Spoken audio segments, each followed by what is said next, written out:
First at 5 tonight, a local city council tried to take a very public, potentially very embarrassing money problem behind closed doors. But our chief investigator, Jody Barr, stopped them last week. However, council is back tonight for another try. Jody joins us live from Bennettsville tonight. So Jody, what are they trying to hide here? Well, Morgan, a source told me that the city could not account for federal tax dollars given to the city during the pandemic. Now, instead of telling the public about this in open session, city council decided to violate the law. Mayor and council members, we have one item on this agenda at 5:30 at City Financial Affairs.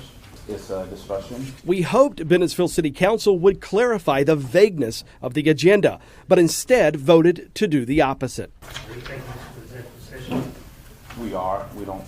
You guys have to vote on it, so we don't proactively put it on.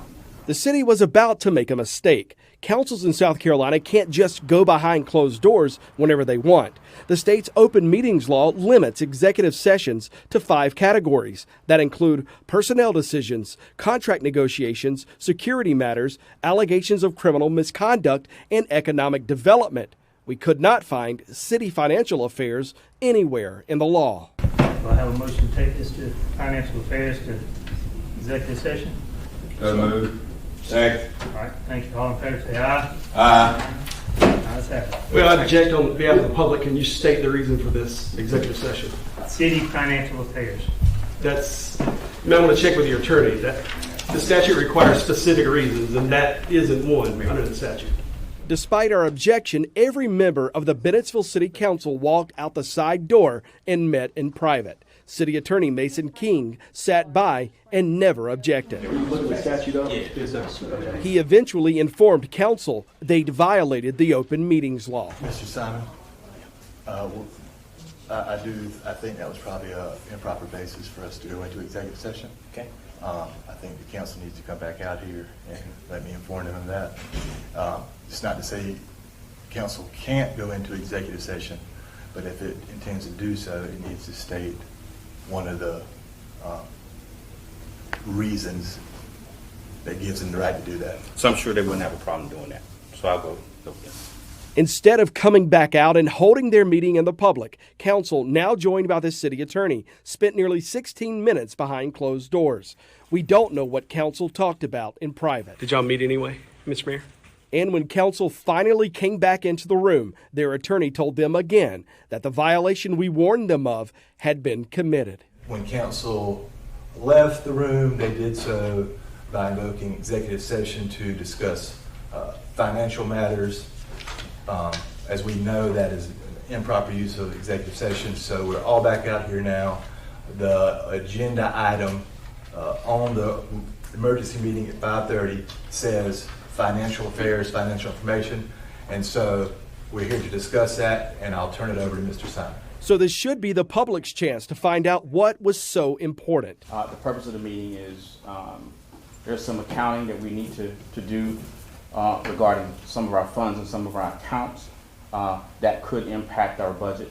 So with that, I will just say we've combed through some of our accounts, some of our federal accounts, and we are still in the process of accounting for all of the funds. So after all of that, the city still will not say what the accounting problem is, but a source tells me there is a giant hole of missing tax dollars. We'll tell you what we found out about that missing money coming up at 6. All in favor, say aye. Aye. Ayes have it. Well, I object on behalf of the public. Can you state the reason for this executive session? City financial affairs. A city council will not tell the public about tax dollars it can't find. Is it $1 million? Right at $1 million? Are these COVID relief funds? I mean, Sir, you didn't want no disruption. You got to have a meeting, sir. Oh, the meeting hadn't started yet. As soon as it starts, I'll be orderly. So we're not going to do that tonight at the meeting. We're following our agenda, regardless of what you're planning on putting out.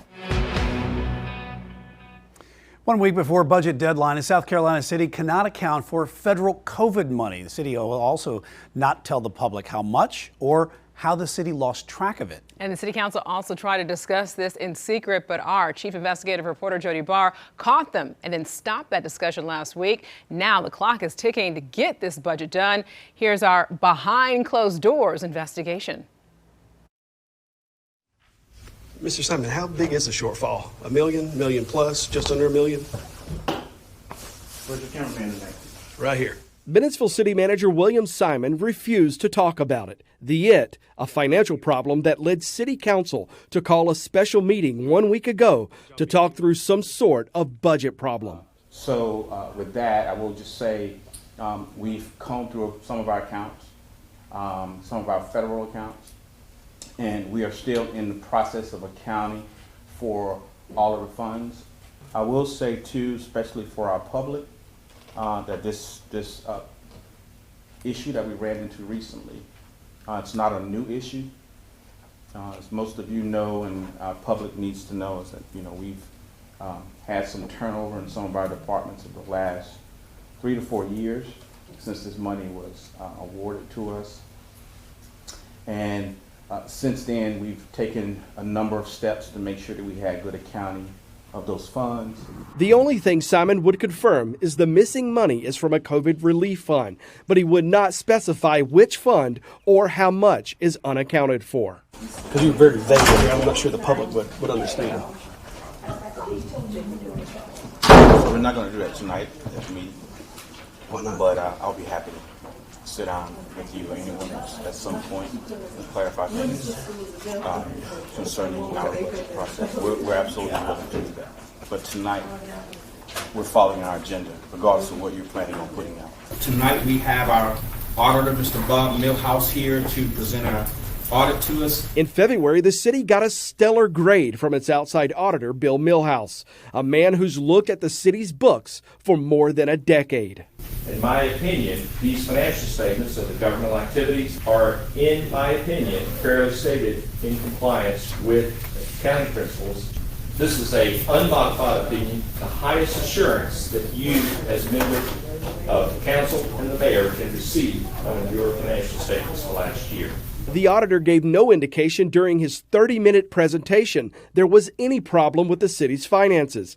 Millhouse also never responded to our request for an interview about the city's newly discovered problem. And we will entertain any questions to the best of our ability. But not one member of the Bennettsville City Council, including the mayor, asked a single question or attempted to inform the public of what's going on with these unaccounted for tax dollars. And we tried yet again to ask the city administrator to just come clean. Well, we got 28 minutes before your next meeting. Is it $1 million? Right at $1 million? Are these COVID relief funds? I mean, sounds pretty serious. I'm sure the public would like a little transparency on what exactly is going on here, because it sounds pretty dire. We also found another violation of the Open Meetings Act last week. The city did not post public notice of its special called meeting here in the 24 hours required by state law. Instead, the city posted the agenda to its Facebook page just 5 hours before this meeting, which would be a violation of the South Carolina Freedom of Information Act. When we questioned the city and the city attorney about that, the city attorney simply changed the name of this special called meeting to an emergency meeting, which does not require a 24-hour notice. Council is set to meet here tonight at 6:30, where the only item on the agenda is to discuss the budget. Now, the city may or may not tell the public what's behind this accounting issue here tonight. From Bennettsville, Jody Barr, Queen City News investigates.